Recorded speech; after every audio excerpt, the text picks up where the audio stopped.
জঙ্গলমহলে কি সত্যি হাসছে না উন্নয়ন হলেও রয়েছে প্রশ্ন। পশ্চিম মেদিনীপুর জেলা জঙ্গলমহল এলাকার শালবনী ব্লকের পিরাকাটা এলাকা একসময় যার নাম উচ্চারিত হলেই ভেসে উঠত অশান্তি ও আতঙ্কের ছবি। তবে সময়ের সঙ্গে এই চিত্র অনেকটাই বদলেছে।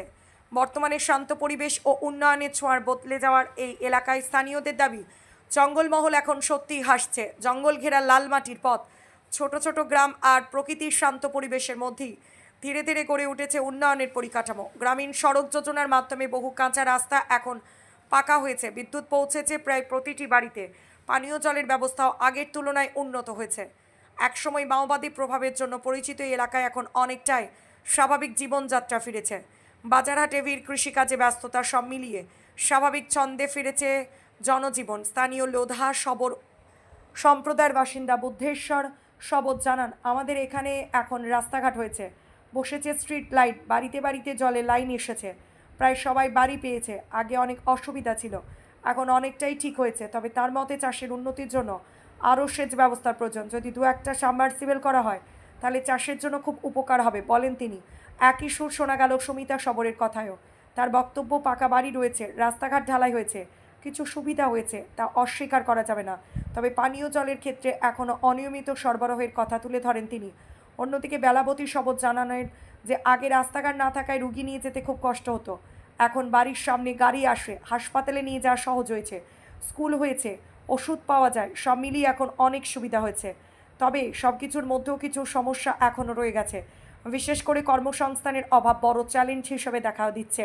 এলাকার বহু যুবক যুবতী কাজের খোঁজে ভিন রাজ্যে পাড়ি দিচ্ছেন। কৃষিকাজ প্রধান জীবিকা হলেও পর্যাপ্ত সেচ ব্যবস্থার অভাবে অনিশ্চয়তা রয়ে গেছে। সব মিলিয়ে বলা যায় শালবনীর পিরাকাটা আজ পরিবর্তনের পথে অনেকটা এগিয়েছে। শান্তি ও উন্নয়নের ছাপ স্পষ্ট হলো। জঙ্গলমহলের হাসি আর উজ্জ্বল করতে প্রয়োজনীয় স্থায়ী কর্মসংস্থান, সেচ ব্যবস্থা, পরিকাঠামো আরও উন্নয়ন। এলাকার বিধায়ক তথা মন্ত্রী শ্রীকান্ত মাহাতোর দাবি, জঙ্গলমহলে গেলেই বুঝতে পারবেন মানুষের মুখে হাসি ফুটেছে শুধু বর্তমান সরকারের উন্নয়নের ছোঁয়ায়। শিক্ষা ব্যবস্থা থেকে স্বাস্থ্য ব্যবস্থা উন্নয়ন হয়েছে এই গ্রামীণ রাস্তারও। আগামী দিনে বর্তমান সরকারের প্রচেষ্টার মধ্য দিয়ে আরও নতুনভাবে সেজে উঠবে জঙ্গলমহল। স্কুল হয়েছে, বাড়ি হয়েছে, রাস্তাঘাট হয়েছে, জল পানিও হয়েছে। আগে একটু টান ছিল, তখন ছিল না, তখন একটু কষ্ট পাইছে, জলের কত কষ্ট পাইছিল, এখন জল পাচ্ছে। হ্যাঁ, আমার খুশি মন আছে আমার। দুলাল সবর সরকারের আমলে কি কি উন্নয়ন হয়েছে, ঘর বাড়ি হয়েছে, পাকা বাড়ি হচ্ছে, তারপর যে রাস্তাঘাট ঢালাই, আর কি বলবো, আর পানীয় জল বলতে যে মার্শাল কখন পায় কখন পায়নি। টাইম কল হয়েছে তাই তো? হ্যাঁ হ্যাঁ, কখন পায় কখন পায়নি। স্কুল রয়েছে, হ্যাঁ, একটু সুবিধা হয়েছে, না বলা যাবে না, সুবিধা হয়েছে। হ্যাঁ খুশি হয়েছেন উন্নয়ন? হ্যাঁ, একটা হ্যাঁ। আপনার নাম? সুমিতা সব্বর।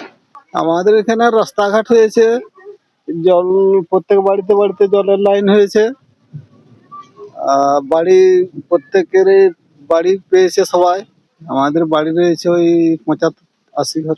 হ্যাঁ হ্যাঁ হ্যাঁ, এখন ঠিক হয়েছে, এখন সেরকম আগের মতো আর অসুবিধা নাই। সরকার থেকে আর কি চাইবো? হ্যাঁ, যদি ওই চাষের জন্য দু একটা সাবমার্শাল করা হয় তাহলে খুব ভালো হয় আর কি। হ্যাঁ, খুশি। আপনার নাম? বুদ্ধেশ্বর সবর। তারপরে বাড়ি পেয়েছি, তারপরে তোমার পানীয় জলের সুবিধা, তারপরে চাল টালও পাই, তারপরে আর কি বলবো বলো। স্কুল? হ্যাঁ, স্কুল তো হয়েছে, এই যে গ্রামে স্কুল হয়েছে, বাচ্চারা ওখানেই যায়। তারপরে সবটাই সুযোগ সুবিধা হয়েছে, না বলবো নি, মানে সব দিক থেকেই। আর তোমার ডাক্তারি চেম্বারটা এখন ডাক্তারই আছে, স্কুলেই তো, ওখানেই মানে ওষুধ টষুধ দেওয়া হয়, আমরা পাই, ওখানে যাই আমরা। কতগুলো বাড়ি রয়েছে গ্রামে? অনেকেই বাড়ি আছে, গুনতি করা হয়নি, তাও অনুমানিক মানে ওই 200-র কাছাকাছি। আগে কি এই এলাকা আসতে অসুবিধা হতো রাস্তাঘাট যখন ছিল না? হ্যাঁ হতো, রুগীকে কি করে নিয়ে যাবে আমরাই বলুন, তখন তো সে খাটে করে সেই নিয়ে যাবে ভীমপুর, সেখানে রাস্তা, সেখানে গাড়ি ধরাবে, নাহলে আর কি করে করতে পারবে, রুগীকে বাঁচাবে।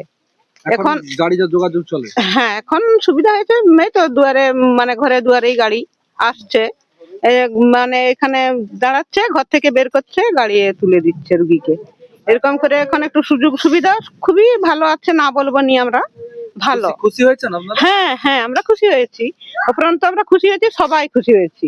আপনার নাম? বেলাবতী সব্বর।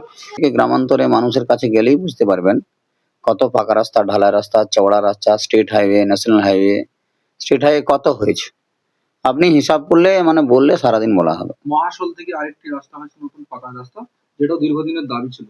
বর্তমান সরকারের আমলে কিন্তু কোনো দাবি টাবি থাকেনি। এই রাস্তা মমতাদির একটা উদ্দীপনা, মমতাদির একটা ভাবনা, মমতাদির একটা ইচ্ছা, মমতাদির একটা কর্মশক্তি, চিন্তা চেতনা, যে আমরা প্রত্যেক জায়গায় চওড়া চওড়া রাস্তা করব। ওখানে রাস্তা ছিল পিএমজিএস, সেই রাস্তা ডবল চওড়া করে বিষ্ণুপুর পর্যন্ত করেছে। এবারে বিষ্ণুপুর থেকে গোয়ালতোড় হবে। প্রত্যেক জায়গায় আমরা চওড়া চওড়া রাস্তা, পাকা রাস্তা, পিচ রাস্তা করছি। মানুষ এই যে এত লোক কন্যাশ্রী পাচ্ছে, রূপশ্রী পাচ্ছে, লক্ষ্মীর ভান্ডার পাচ্ছে, কেউ বলেছিলেন আপনারা সাংবাদিকরা? বলেননি। কিন্তু মমতাদি মনে করেছে, আমার সরকার মনে করেছে, মামাটি মানুষের সরকার, যে মানুষের আর্থসামাজিক পরিকাঠামোর উন্নতি ঘটাতে গেলে প্রো পিপুল গভর্নমেন্টে বেঁচে থাকার ঠিকানা হিসাবে বার্ধক্য ভাতা, বিধবা ভাতা, প্রতিবন্ধী ভাতা, কৃষক বন্ধু, কৃষক সাথী, জীবন সাথী দিয়ে, যুব সাথী দিয়ে বাঁচিয়ে রাখতে হবে। সেই জন্যই আমরা করেছি।